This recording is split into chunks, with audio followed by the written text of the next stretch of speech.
Howdy, howdy, everyone. Oh, we'll be picking up where we left off yesterday, developing the twin stick shooter. We were doing bullets and enemies last we left off.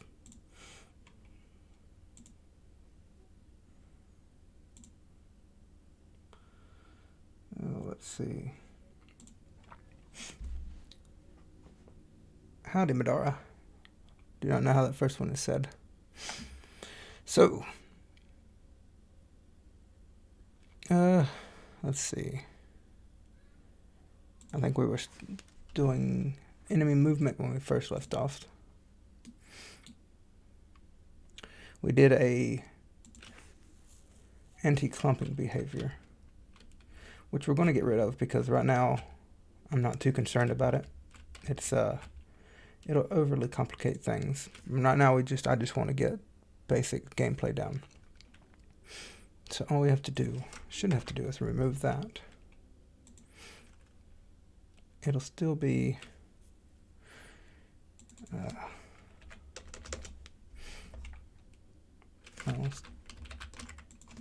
copy that just so we have it for ease. We can remember it later.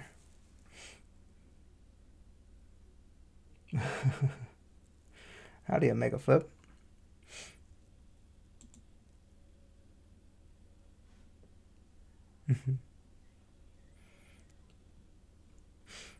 Let's see. It's still early in the afternoon well, early night for me. I tried to do a little earlier, but it didn't work out. So yeah, now there's no clumping behavior, but that's alright. We're going to take a look at this again to try and get the... Well, no. We'll worry about that later today. If I can get my head on straight. To what we're going to do then is the hitbox. Okay, so we're going to do health. We're going to need a max health, which we'll want to be an export.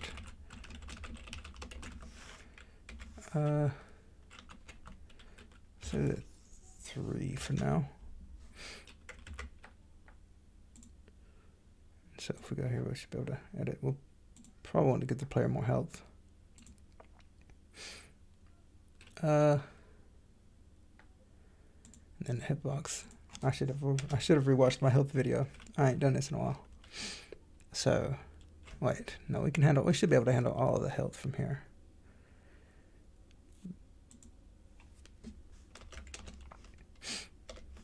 So, we're also going to need a health variable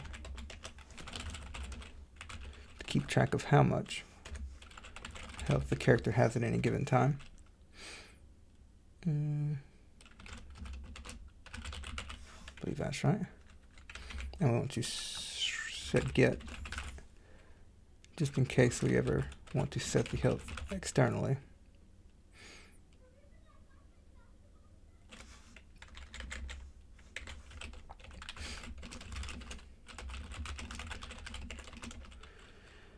Health, then we'll set it here. We're going to clamp it so that it's it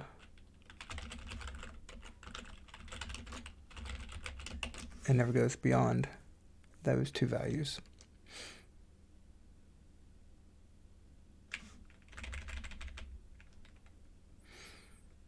There we go. And then we're going to keep this pretty simple for now, just starting out.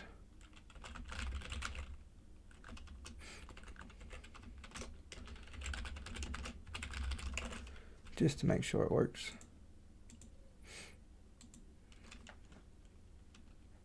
We're not even implementing it. How silly. So the hitbox, we'll say hitbox is going to detect the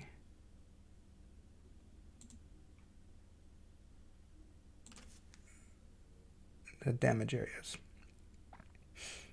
which will be areas. So we already have the area entered. it's not. What?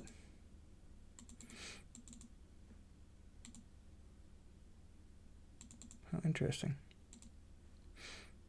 Okay, so.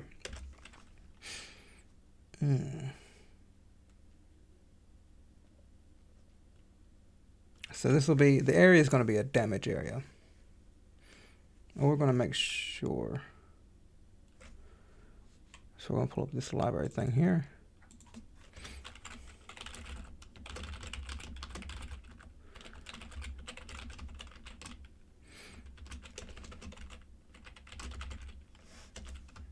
Like that. And say if area is damage area, because we're going to be accessing a damage value from the damage area. We're going to go ahead and stash the parent or entity. Well, we'll do it as a parent.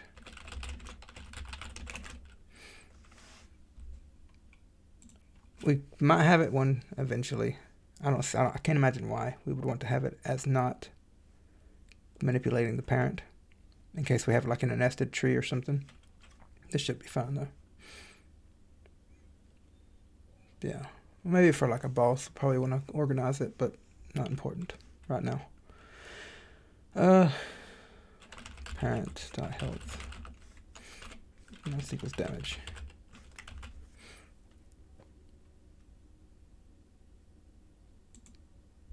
And the bullet will have a damage area.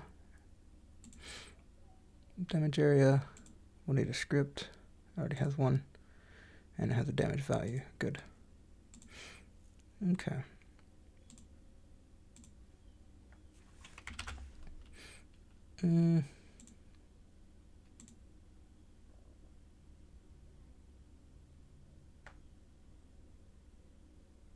Now currently this says it has no way of detecting who it's hitting. So we're just going to print that to make sure it works.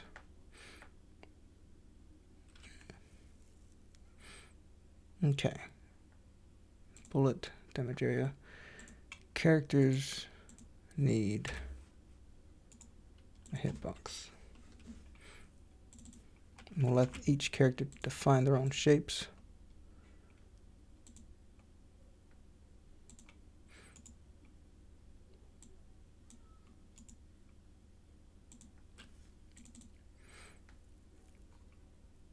Let's see.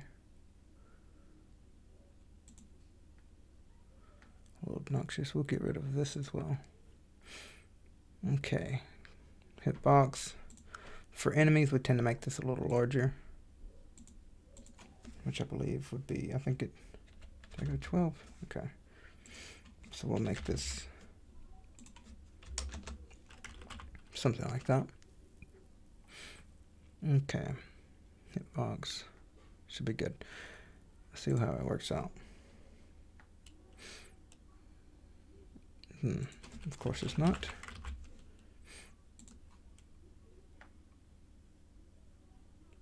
Silly. Area dot damage.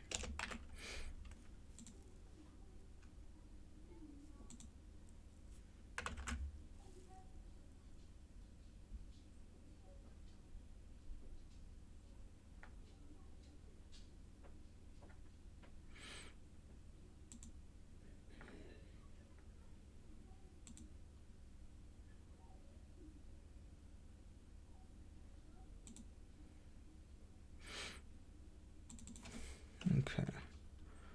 So apparently we changed that at some point last night.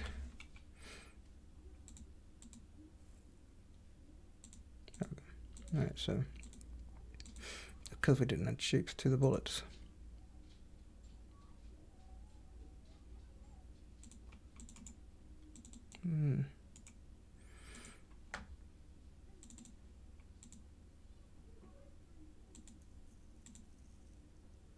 Yeah, we'll match it up for now. Hitbox difference should be enough. Still no. Probably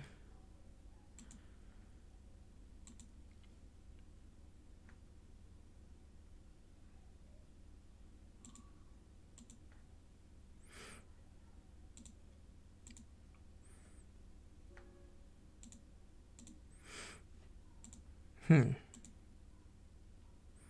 a breakpoint here.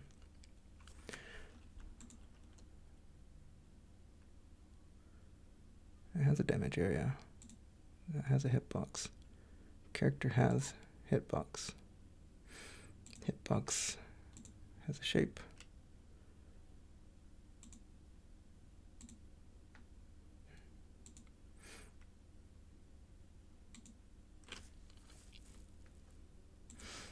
Interesting.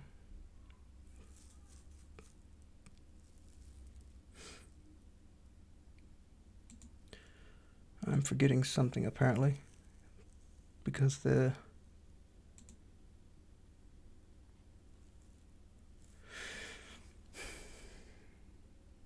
close a bunch of these.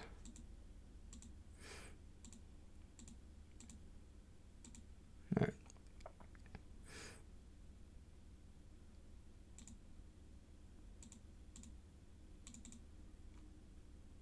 Nice. Bullet has a shape.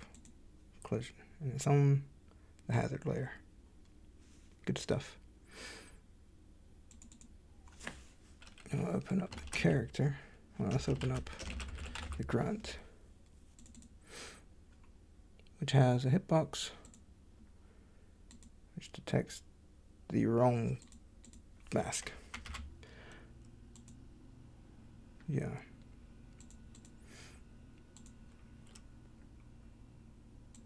There we go.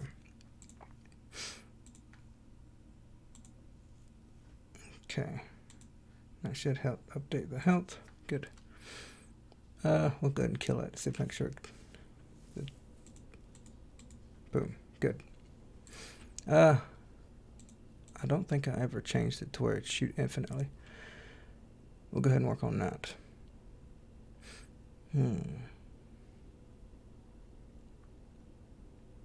One thing we could do, yeah, okay, let's do this first. We'll change it, make, that's not important. Now, later on, we're going to have enemies that shoot back.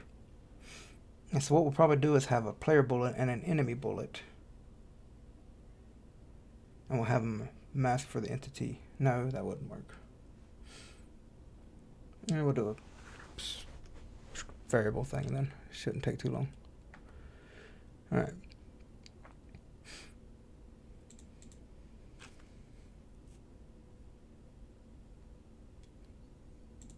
So now we have entities moving around. These will shoot back eventually. We wanted to do the shoot timer, that's right. Okay. Because right now we're clicking for every time we want to shoot. We want to change it so that it shoots as you hold the bullet, the mouse down. So we'll open up the player script.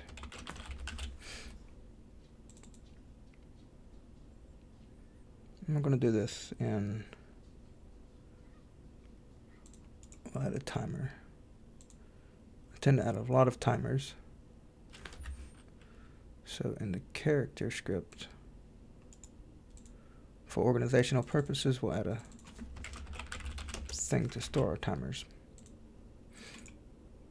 Now this will probably be unique. No, it probably won't be unique to the player. We'll probably have to move it around later, but typical when I'm prototyping, I just do it. We can fix it later.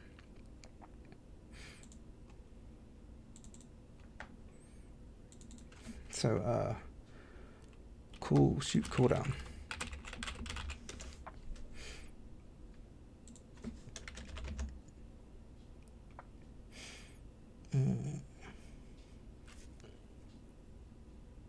How do we want to do that? Probably, yeah, we'll have it one shot. And we'll restart it for every shot. Makes sense?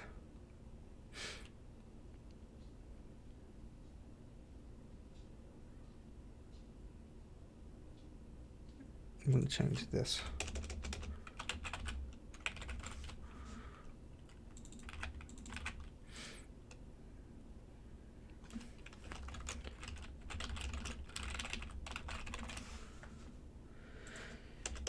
Because we're going to check this every physics process.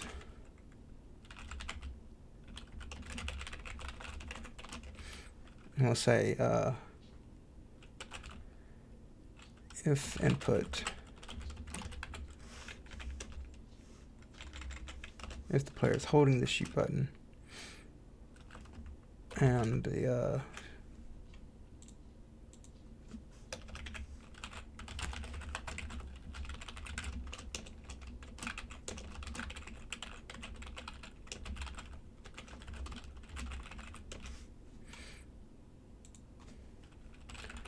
and the timer for the cooldown has stopped, then we'll shoot.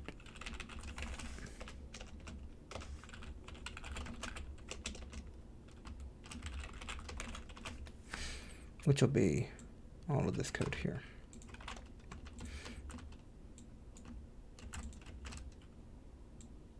And get rid of that.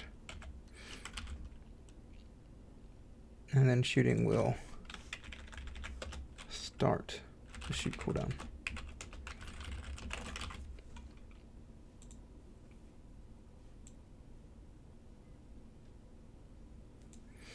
Okay.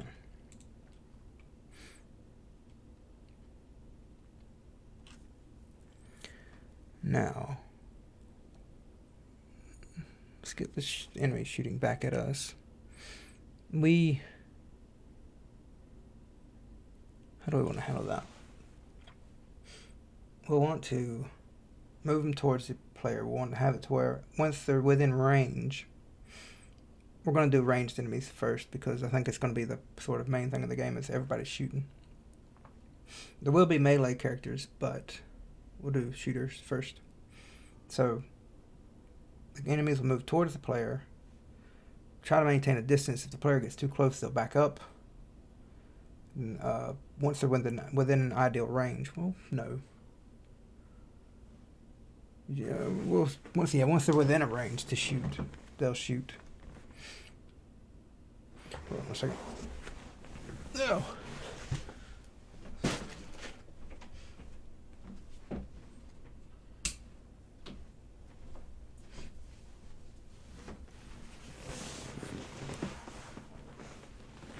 Okay.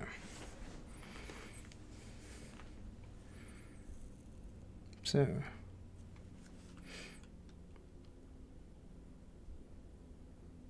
I have the enemy.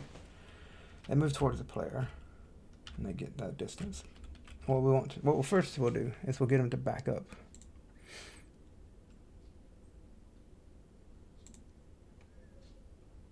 Okay, which should be pretty simple. We're gonna do get flee steering.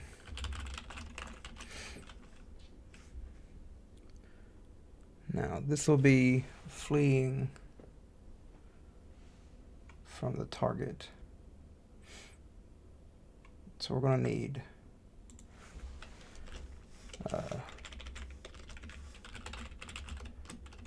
a variable for how far they want, how close before they start trying to flee. Later on we'll probably have this as a state machine, maybe. We'll see. So flee distance. Let's see, let's have this. And this will be, if the player is within this range, then they will try to back up. Let's do it a little further than the dead zone. Otherwise I think you'll get some oddness flipping back and forth.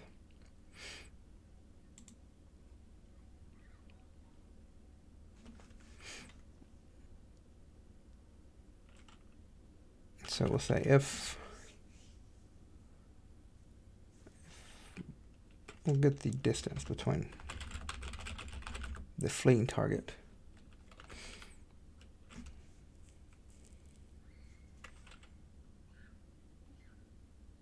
and let's get the displacement, because we're going to want both the distance and the displacement so we know in which direction to move, which will be the target's global distance minus the enemy's global distance position.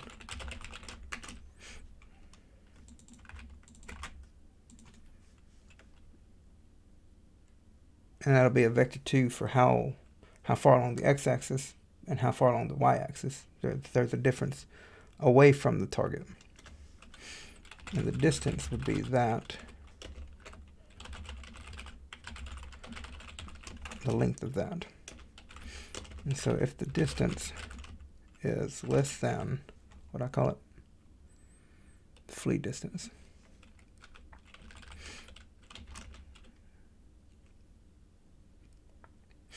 Then we'll return the displacement dot normalized. Else we'll return a vector 2.0.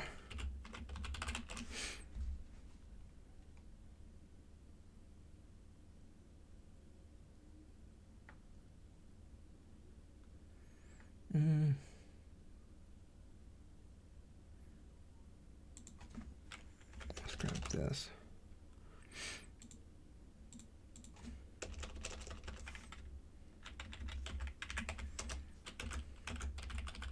We'll add that to our current steering velocity, steering normal direction.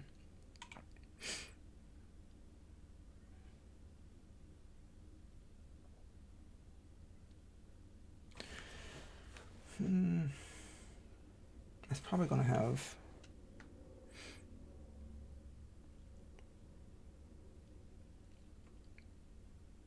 so yeah, let's get this first. And we'll have a chase distance.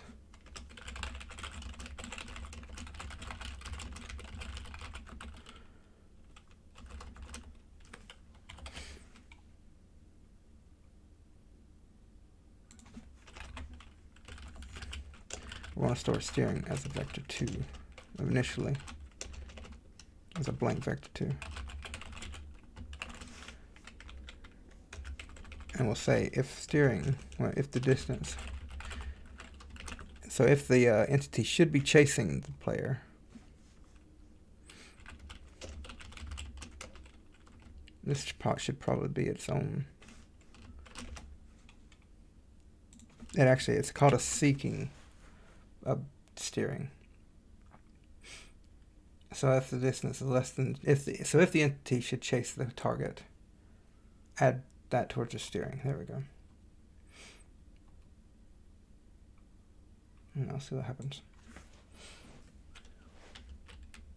That did not work.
There.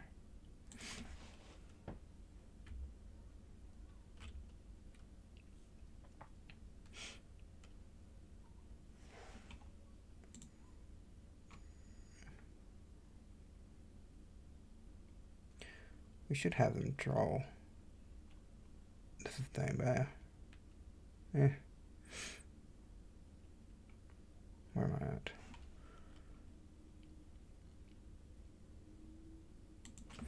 I want to do normalize just to make it a little easier to read.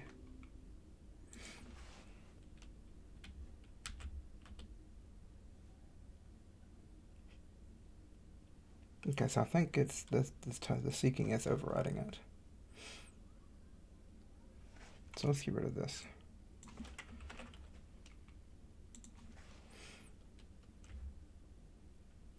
No, it's, oh, okay, so I did do it wrong. Okay, that's why. For some reason, I did it as the seeking. And it needs to be the other direction.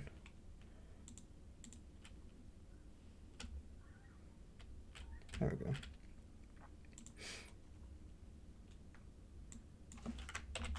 Now I still think that'll override it. So if it's less than chase distance, we'll probably want it to be and greater than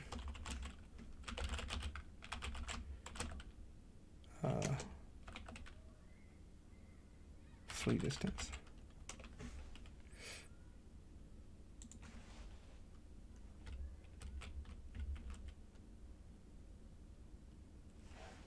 Let's reduce that then.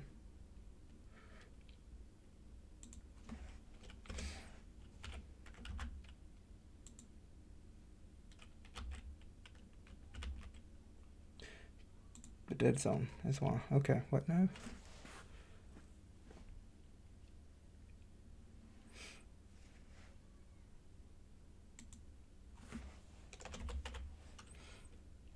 Steering behaviors are frustrating.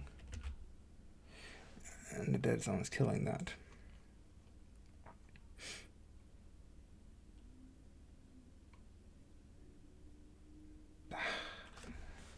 I'm not gonna deal with this right now. Honestly, I think we should just do it as a state machine. I should look more into steering behaviors. It's been a while since I've done it. And I really don't like doing it this way.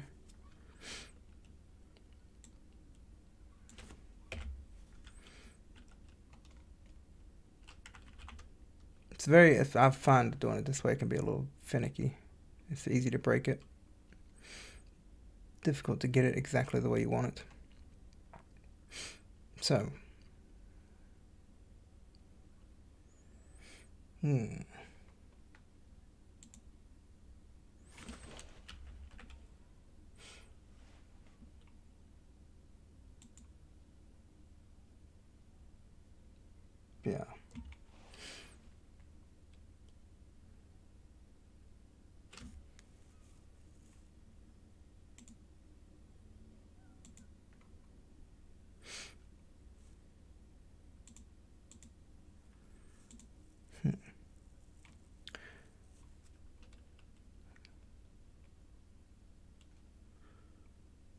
So we'll get. Well, we should probably do melee first. It'll be a good warm up. So dead zone would reduce that. See how that feels.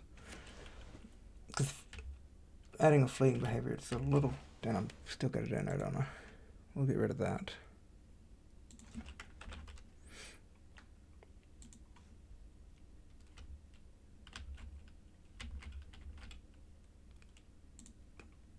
Yes.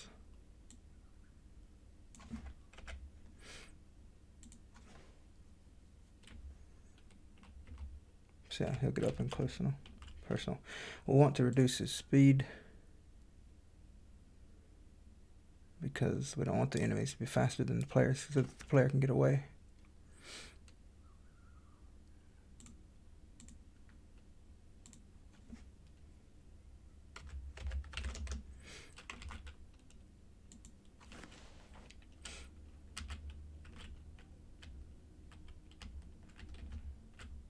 Okay. Now we need to make a swipe so that the enemies can attack us.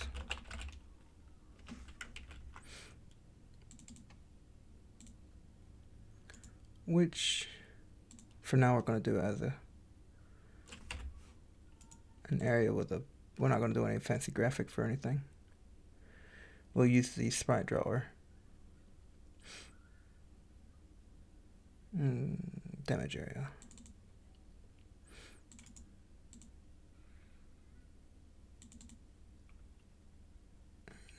Yeah.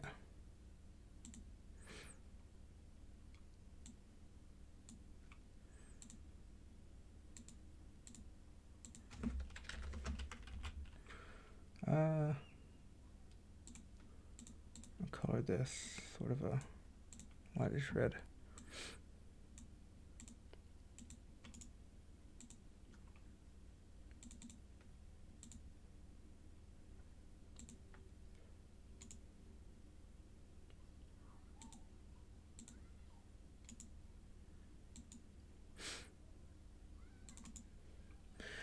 And then we'll add an animation player to control the actual swiping.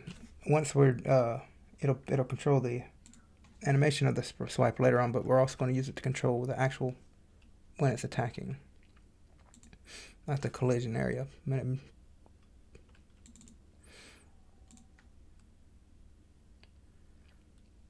So we'll have a attack animation. This will start out disabled. Maybe, no.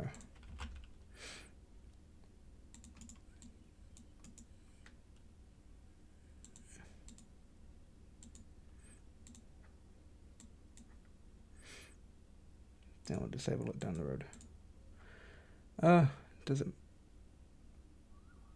I don't think we need to disable it. Let's get rid of that. We'll just give cue free the swipe by adding a method track.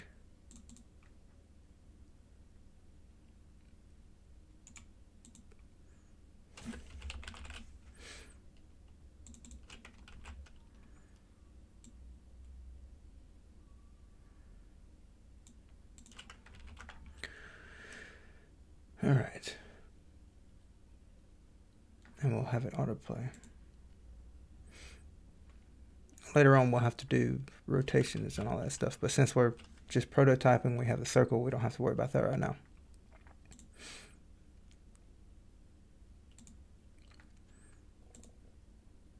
So yeah, we're going to go ahead and add a state machine. We have it here. And in this, we're going to have, let's see, we'll have a pursuit.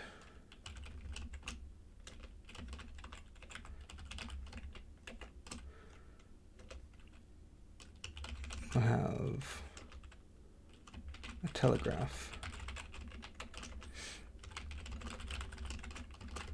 We'll have an attack.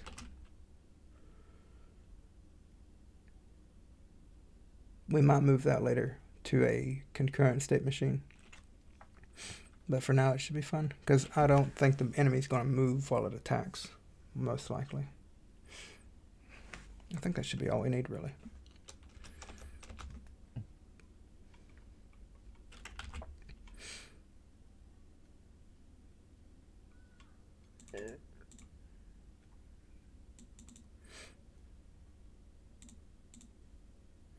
Howdy, Aniki. So let's copy over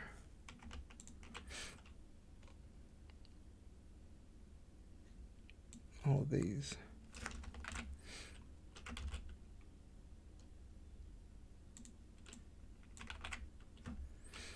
Okay.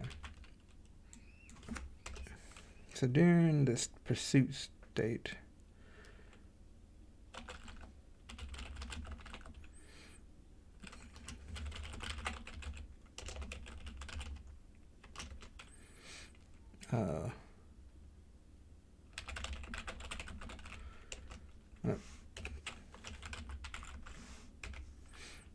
we're going to get the velocity that we should pursue.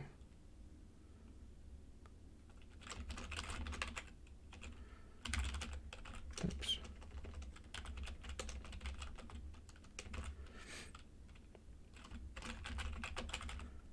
I always misspell that.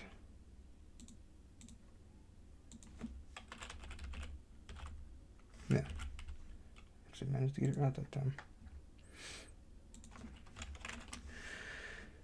All right. Now, otherwise, we want the, so when we're telegraphing and when we're attacking, we don't want to move. In fact, we'll have leftover velocity from the pursuit. So we're going to want to stop the entity, which will have a little bit of lerping to it, so it won't be a sudden stop, ideally. Okay. Now this is a melee attack, so we want to attack whenever we're within range of the player. We're going to have a preparation phase first. Typically, I will start this. I forget why. We'll skip it for now. I think there's a thing where if you're within range and you step out of range, it cancels their attack, and you can sort of do that over and over.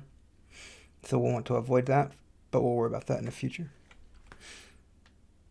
For now, we'll just say if you're within range, switch to telegraph. Well, yeah. So yeah, you add the preparation so that the telegraph isn't too sudden. But it's usually just a very slight thing. Just so that, like, as soon as you're within range, they don't start attacking. It's sort of a delayed. It adds a little better feel, in my opinion. So we'll say we'll need a match for the state.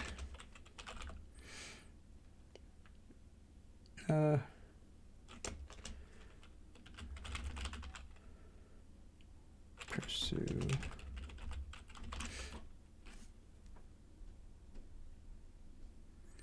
And so we'll say if is target, then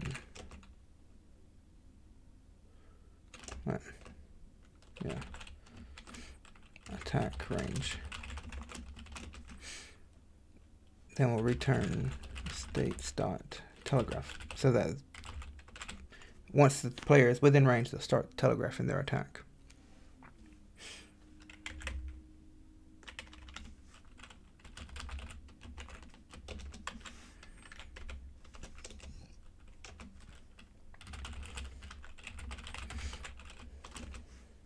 The telegraph is going to have a timer.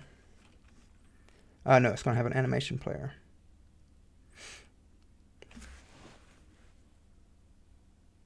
This will be their main animation player, most likely. So we'll say if parent dot animation player. I think animation player is playing.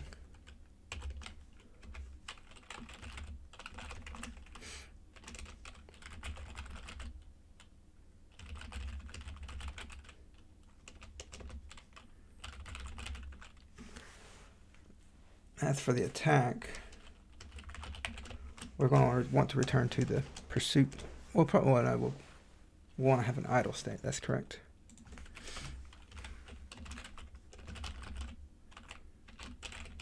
This will be where they're not chasing the player. They don't know anything about the player. They're just sort of hanging out. We'll also want, for some enemies, we'll probably want to have a patrol state, so that they're not just standing around waiting for the player to come beat them up. But not important. With the attack, what we're going to do is we're going to spawn in that attack swipe that we just created, and we're going to wait for it to despawn.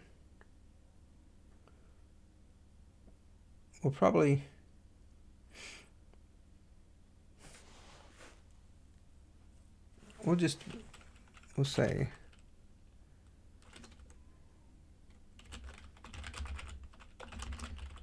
attacking. We'll just have a variable that we check.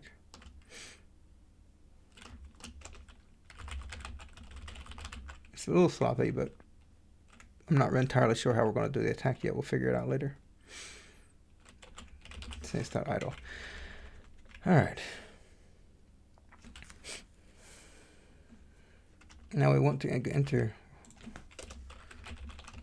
Let's go ahead and set. Because I always forget about this and I always wonder why the enemy's not doing anything. Okay. So we want to transition from the idle state. We'll do so when the player enters the detection radius.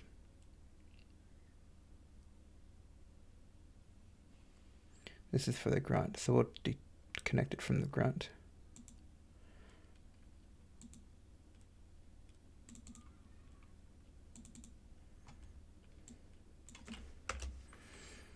Hmm.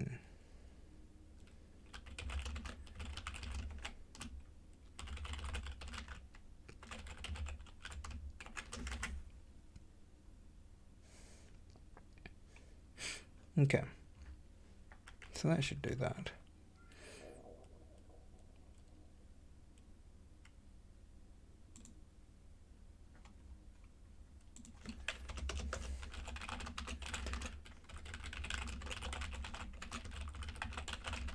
That's a really long name, but I couldn't think of anything better. For now, we'll return false. This will be a stub. Actually, we should have had an AI class, but we'll figure it out. We'll probably have to do some rejigging later.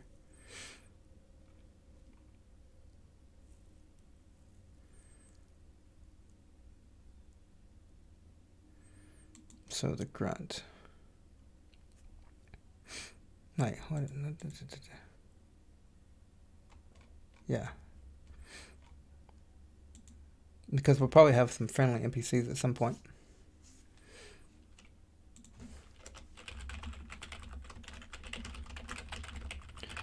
Attack range.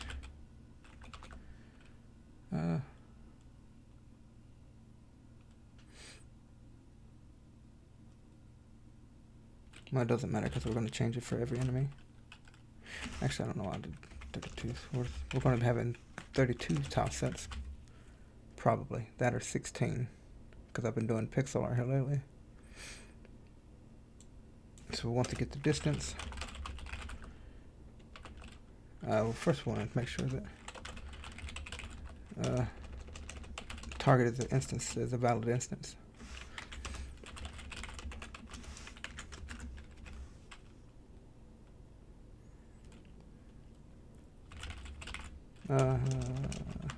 Target equal to position.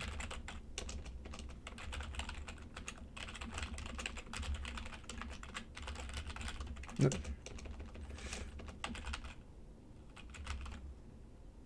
There. This distance.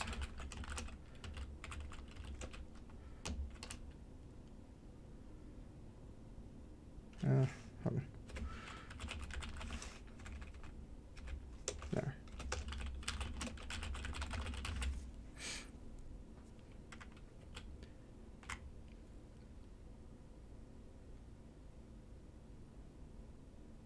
That should do.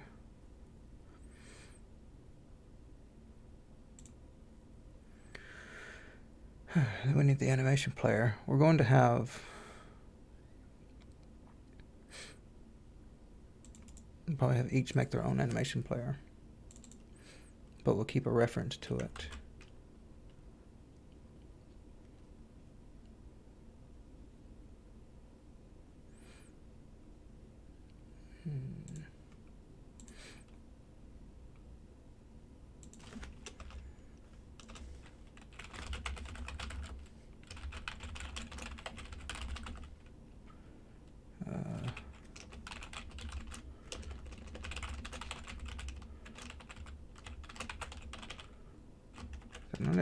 Yeah.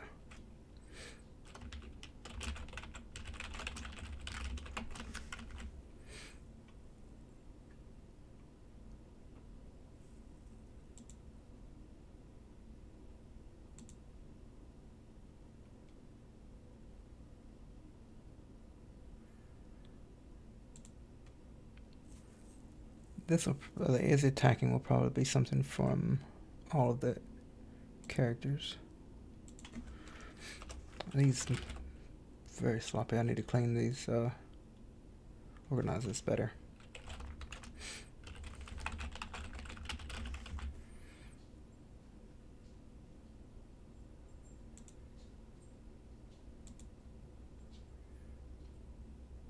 Okay. All right. Now we'll go into animation player.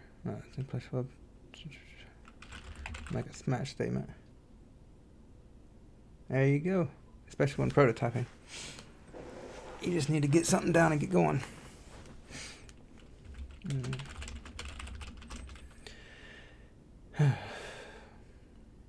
Let's see.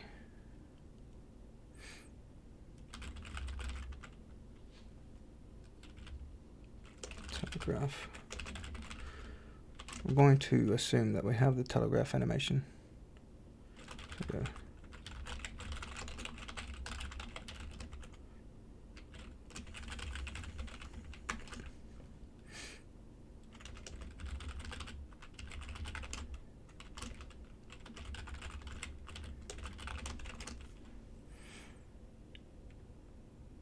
Okay.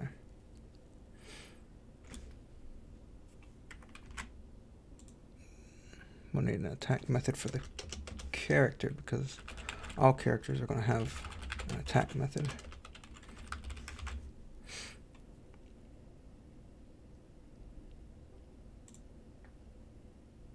But for the grunt, they're going to create an attack swipe.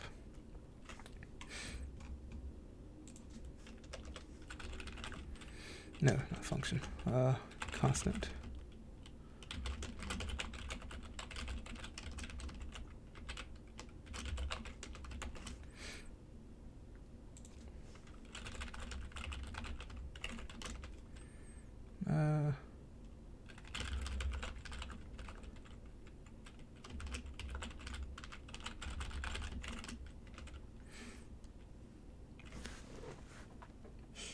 Now we can parent the swipe to ourselves.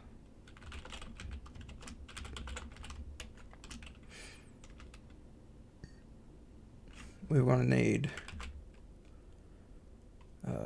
a melee range variable.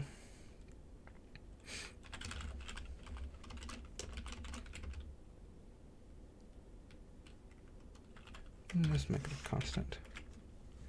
This is just a temporary thing because we're going to, now that I think, well, no, we're going to want to we're going to want to have melee characters, different ones, probably base it on weapons, but that's way too advanced for right now. So let's just add in a constant for the melee attack because for right now, prototyping, we're only going to have a few enemies. We're going to have one melee enemy, one ranged enemy, maybe, you know, some other types of enemies. We're not going to focus too much about it, so we don't have to worry about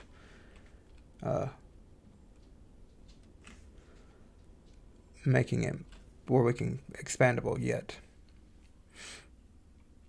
What was I doing there? Oh, melee range. This will be the range that the swipe gets placed at from the player, from the attacking entity. So right now we'll just set it at 1 tile width. I have absolutely no idea what that'll look like, but it doesn't matter. We can fine tune it later. Here. So swipe. And since we're adding it to the character, we can just set its position. We want a direction first.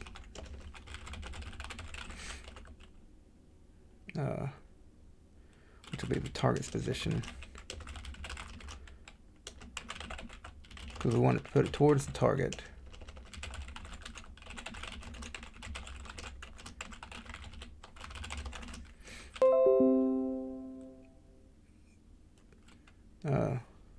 So that'll give us a normalized vector 2 towards the target. And so we can set swipe's position equal to direction times melee range.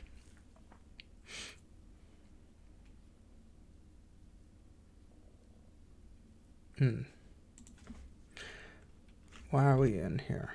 We are in the wrong place.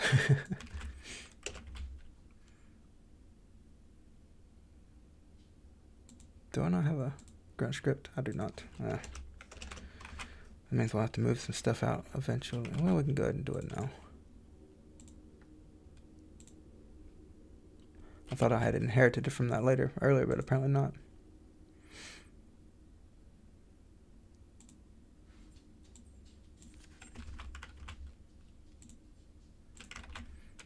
There.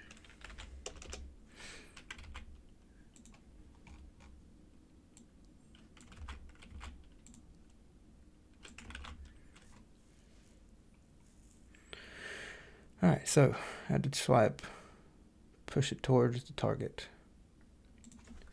So is attacking equals true. And then we want to connect. We want to set, we'll create a finished attack for our character.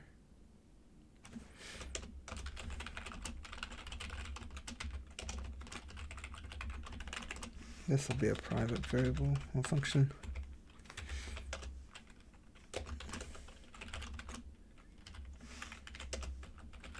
This may do something in the future. For now, it's just going to set that variable. And so we can say with our swipe here,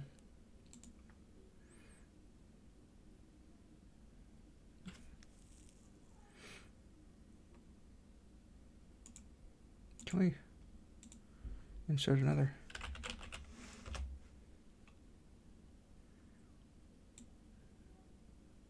That is ugly. What we'll do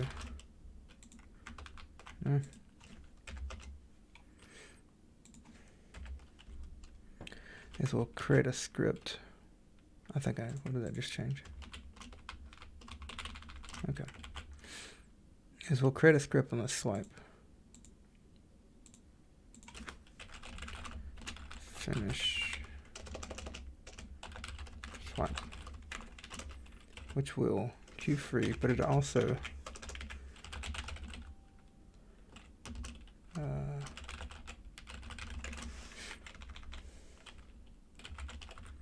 made a signal for finished.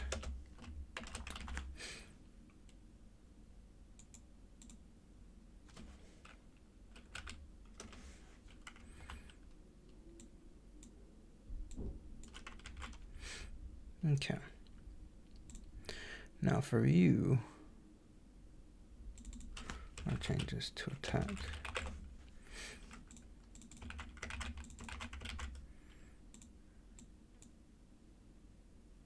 I'm going to test the swipe myself.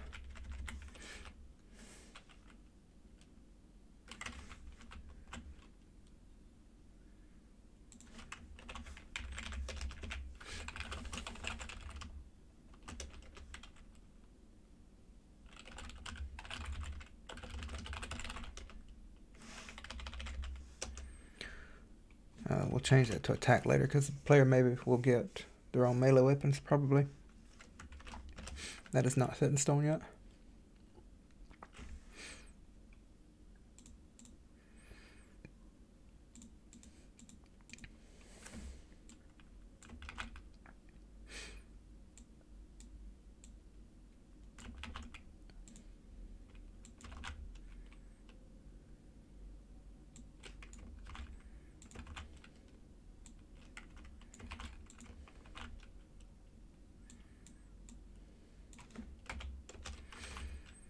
Instead of target, it'll be get global mouse position, right?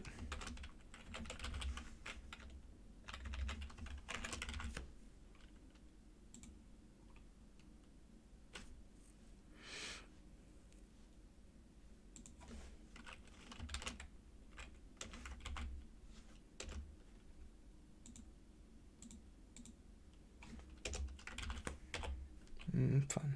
Love that.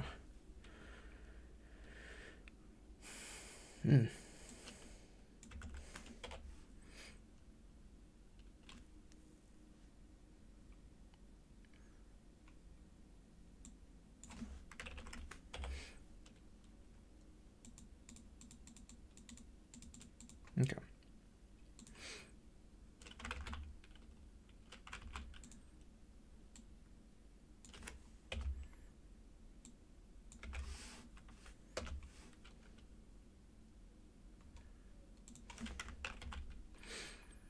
All right.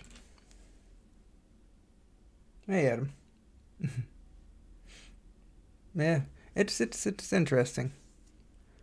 I'm doing a little better today than I was yesterday. I'm supposed to say that. I'm glad you could make it. Uh, I've made. That's what I'm working on now. I have the basic enemy. It's just got movement and stuff like that. Nothing, anything critical. In fact, a lot of this is not being used. That's why I started fiddling with steering, but I think we're gonna steer away from that.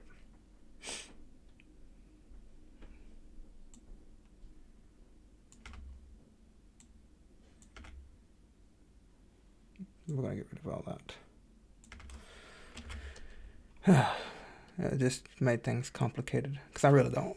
I don't like the standard steering. It's finicky.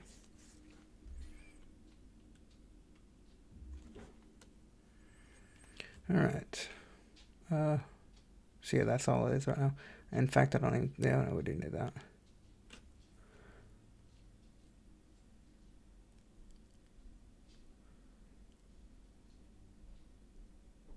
What are we doing here? We're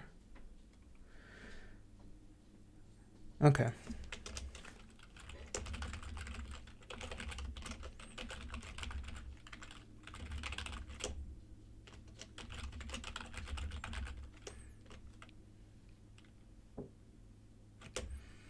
I don't know. I need to check to see how much, if that command is taxing. So what we're gonna do, let's say parent.target not equal null. In case it is taxing, it'll short circuit out.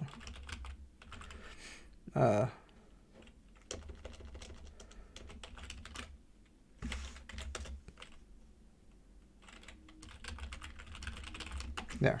And this will check to see if we have a target worth pursuing.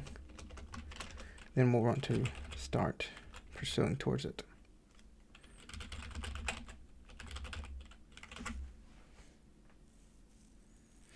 Okay.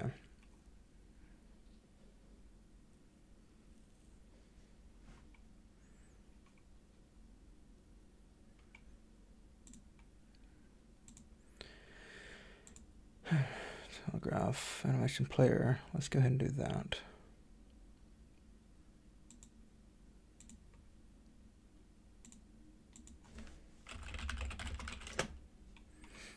Okay. And what we're gonna do is scale the body. Yeah. That's typically how I do telegraphing starting off. It's, it gets the job done. So, we'll want to do this probably quick. So let's do a 0.5 step. Thank you. Idzik.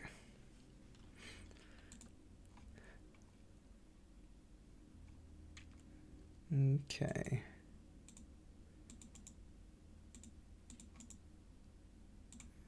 I'm gonna do a few of these, and then we're gonna puff him up.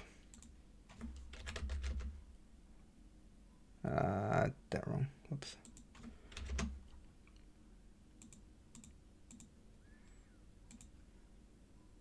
So here, I'll do that. There. See how that looks. Ooh, that is pretty fast. I think we can slow that down.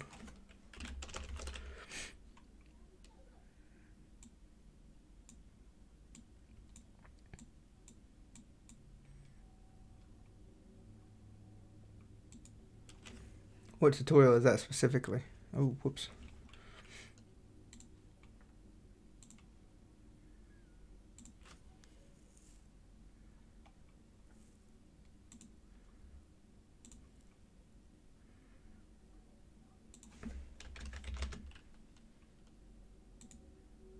Okay, that works a lot better.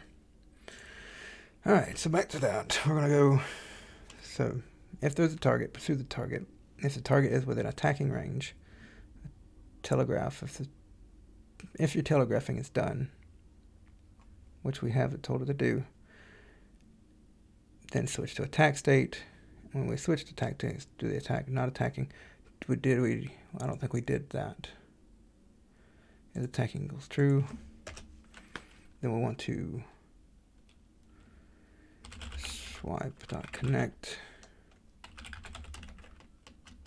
Finished self. We could probably do a set here, right? One would think. This thing is attacking. Oh no, we made a method, didn't we? I think we called it finish attack. Finish, yep.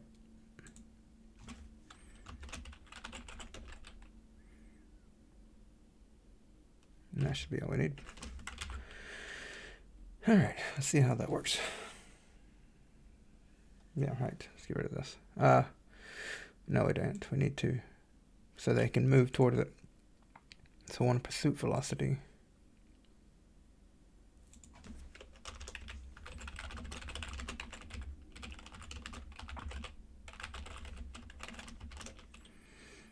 And this will return.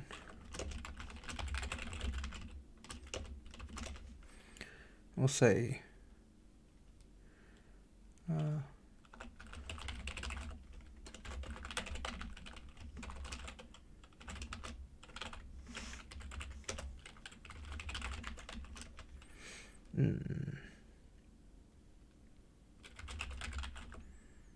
right now we're just going to do an instant towards it.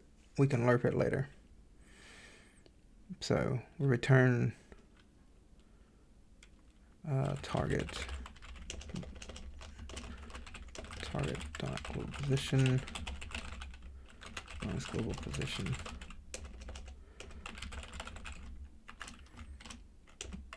normalized times move speed.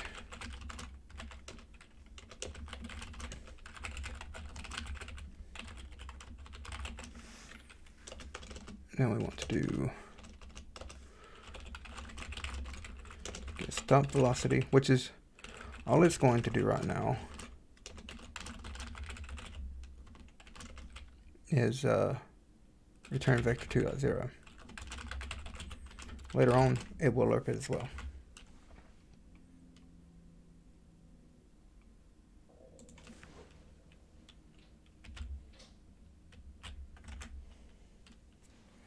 Did I not like that? I could have sworn I did. Is target within attacking range. Nah.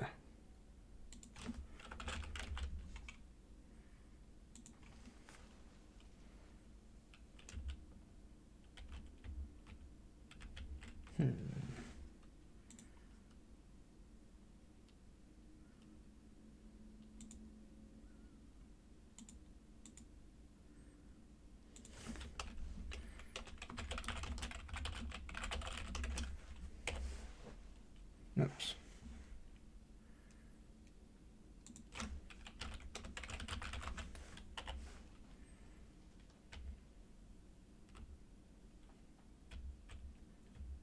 No, because we're not applying movement.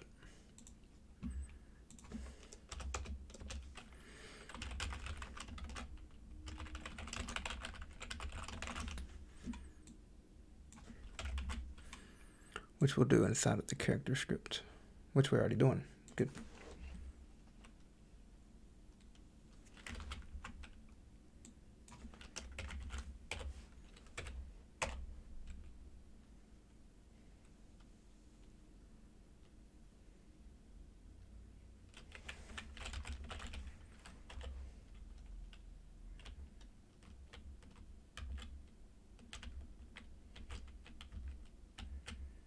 Okay.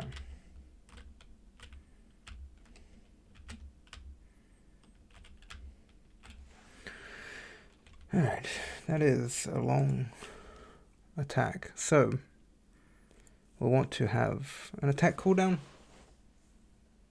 I think this might be where the prepare attack. No. How do we want to do this? We don't. Let's have a post attack.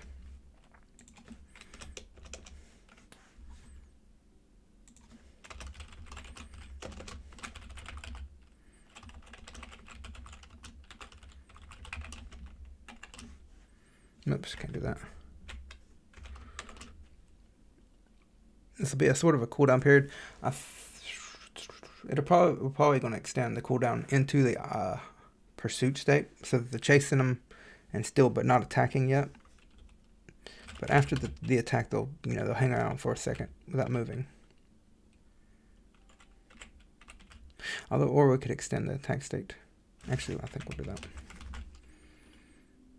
Yeah, let's do that. So here, where we have the attack, instead of connecting that,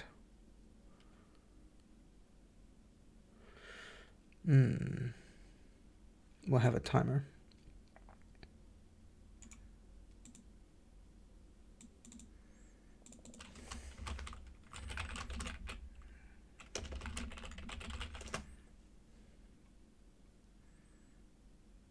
No.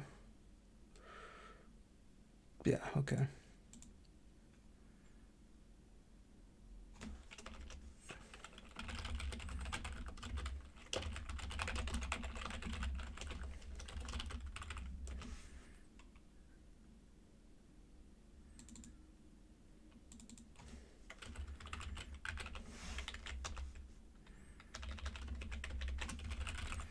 We'll tell it to start.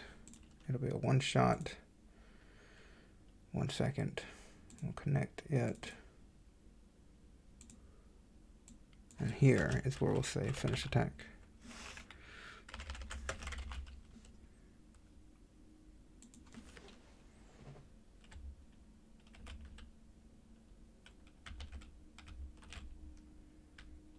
I'll probably reduce that a bit. We just want a little bit of hang time after the attack. We're still going to have an attack cooldown, so I don't really like that name.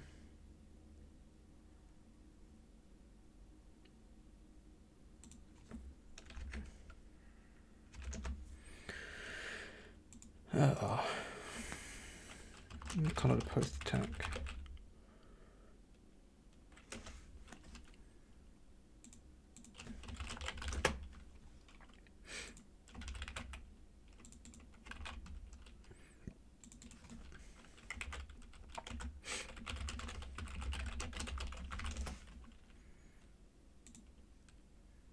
Okay. And then we'll have an attack cooldown. And this will be, if this is active, then the can't enter the telegraph state.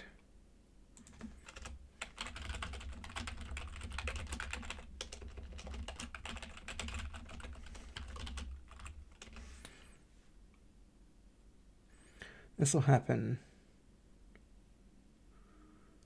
Let's do it here as well.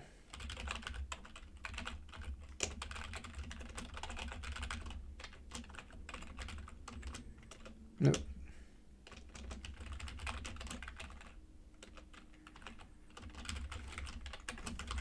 And this one will have a much longer timer, like 3 seconds.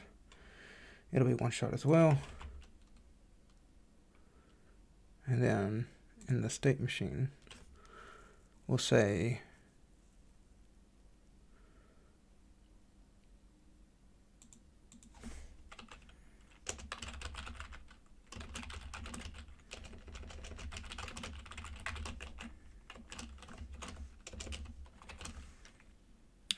we'll do this inside of that, which will be a characters method.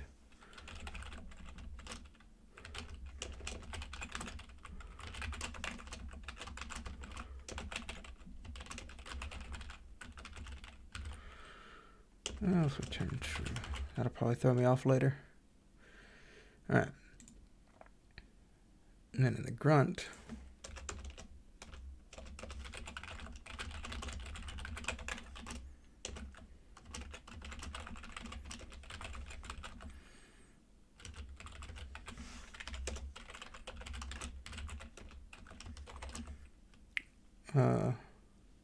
for this, the timer stopped and is within attack range.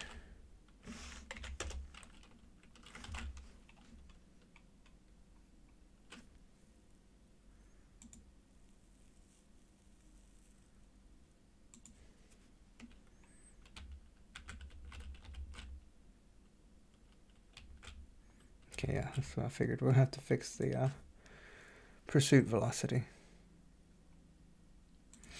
Okay. Maybe we're ready to try out that one thing again.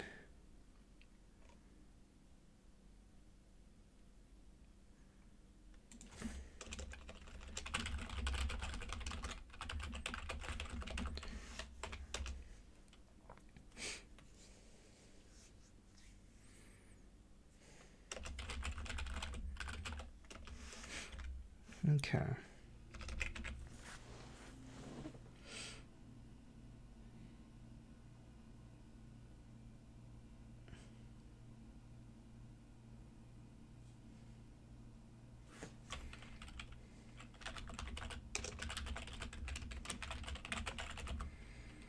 No, we want the distance.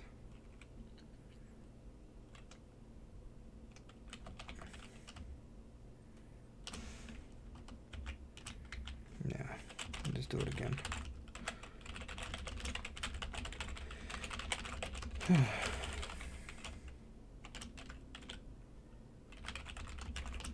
Okay.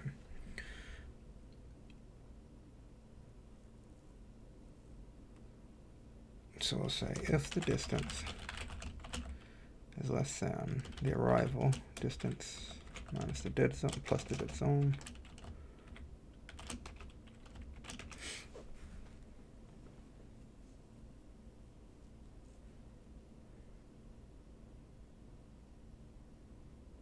Okay.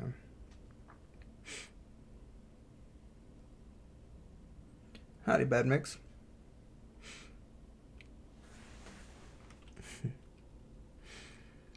Oh. What we're trying to do is for those of y'all not here, I'll show you the arrival distance behavior.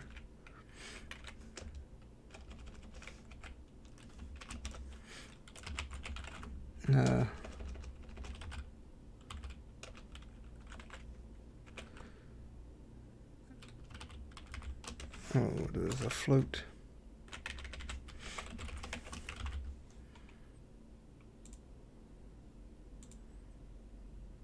And we'll get rid of this.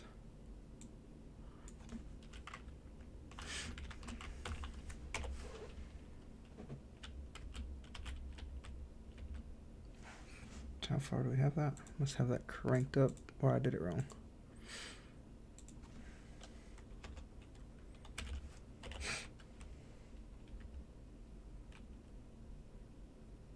Nah, I did it wrong. Oh.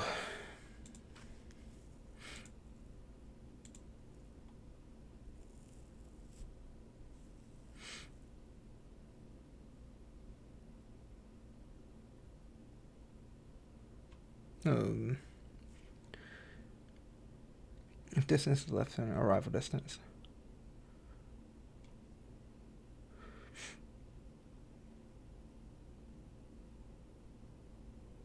Wait, no.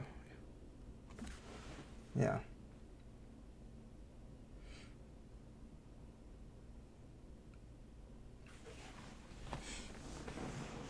Let's think.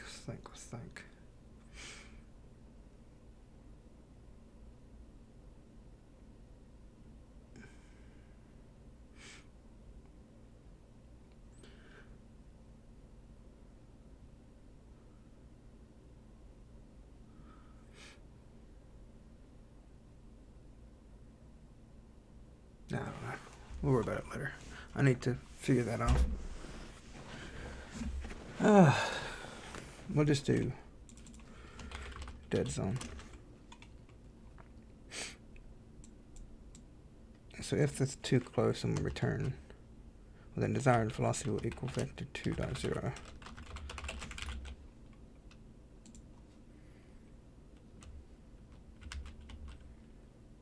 There. Let's do 1.25. Get them a little closer. And then we'll go back and return this.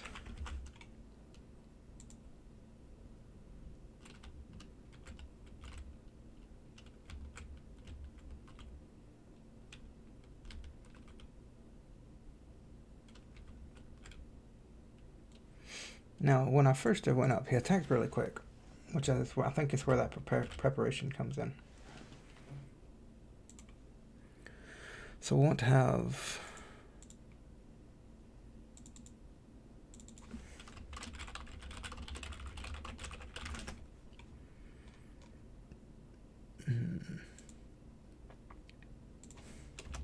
we're going to have a timer that will start whenever the player is within attack range, but it has to run out before they can start telegraphing. This will make it so that they don't attack immediately. Instead, they have to wait like a second. We'll try a second.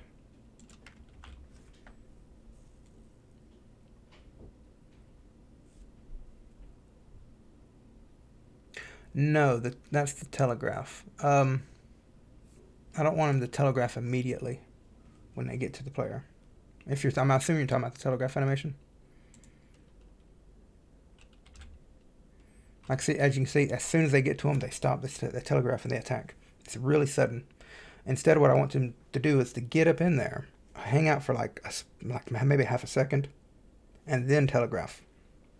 It'll give the player, because if you have them telegraphing too quickly and attacking too quickly, what's going to happen is the player is going to meet the enemy. They're not going to attack right away. They're going to meet the enemy, and then they're going to back off and wait for the enemy to attack first, and then get in there during the enemy's cooldown.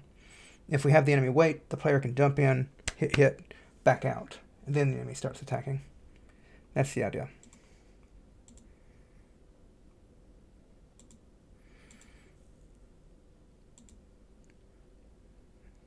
So,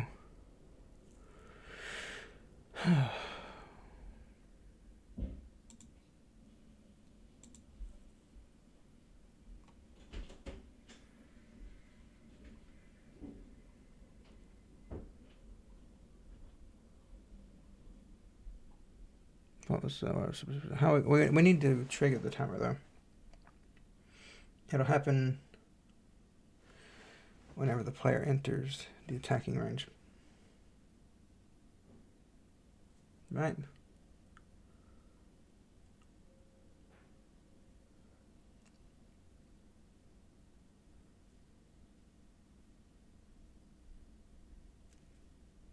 Ah, you're a clever one.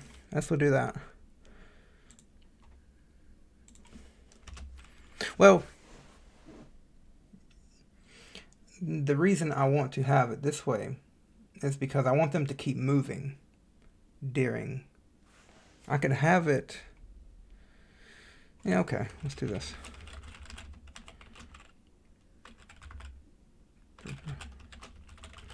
No, because then I'd have to have like all those conditions. Well, no, the telegraph is the wind up. I want them to just, like, I want them to come up to the player and sort of hang out for just a second. Like, not telegraphing. Not, because I don't want them to scare off the player.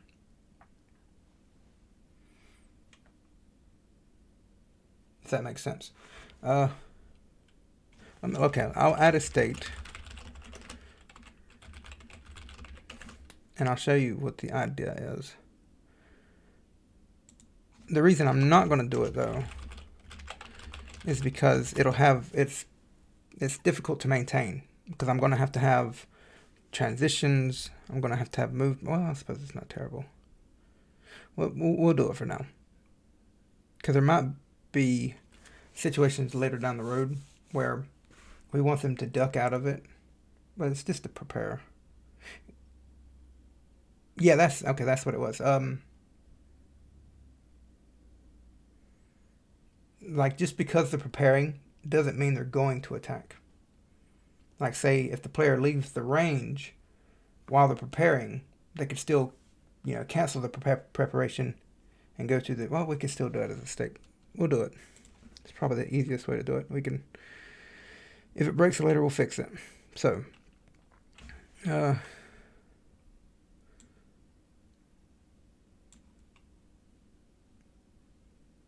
we don't want to prepare if we can't attack, so we'll do that.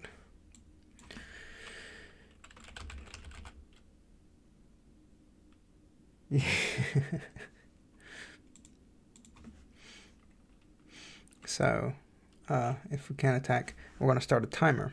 So we'll have a prepare attack timer. It'll go for half a second, maybe longer. We'll see what we'll have when we get there.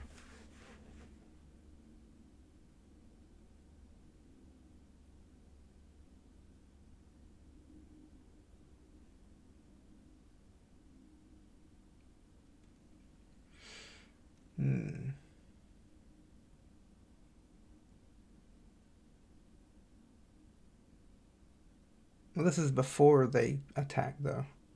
This is when they're just like they haven't attacked yet. They're not going to attack for honestly for a good couple of seconds. If they're like the range attacks, no, like yeah, this is they haven't attacked yet. This is when they're getting ready to. What this does is we don't have individual attacking. We have a like we don't have the way this is handled is when it attacks, they throw out a swipe. If it hits, it hits. If it doesn't, it doesn't. It's we're not concerned about that because there will be chance where they miss. The player will probably give the player like a roll or a dodge or whatever. The player can dodge out of the way. It'll miss. We're not going to consider anything because all we're doing is throwing down this guy. We instance this guy, place it down. If it hits the player's hitbox, then it does. If not, then we don't care. It'll go back into the pursuit state, regardless of whether or not it hits the player. And the attack is done from the hitbox. So the enemy currently won't even know that it's hit the player, because the way this is handled is it creates the swipe. The player finds out about it because the player's hitbox does the checking. We'll probably want to set up something to where the enemy knows that it hits the player. But for now, we don't need that. So, prepare. We will say... And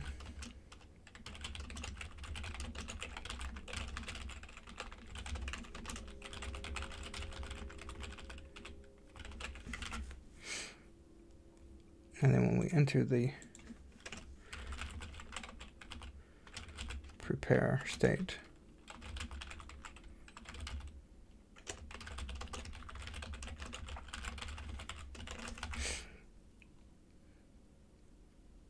we'll start the timer. And we still want to move during this. So we'll say, or the state prepare. All right. Prepare attack timer 0.5. That should be right.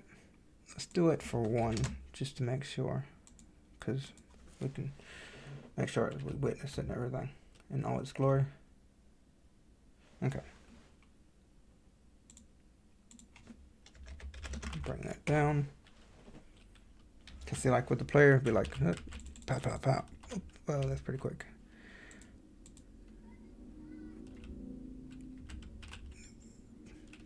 But yeah, that's a really long cooldown. We did 3 seconds. Let's go with 1. This is the post-attack cooldown. This is where they can't move, which is the big difference between that one. Because after they attack, they can't move, and then they start again. But during the preparations, like he's preparing right now, he can still follow me. That's about the only difference between that. So basically, I took the cooldown and broke it down into 2 sections. However, there's only half the cooldown on the first attack. So, okay. All right, and I think that is a good stopping point. So, thank y'all for coming. Hope you learned something. Y'all take it easy.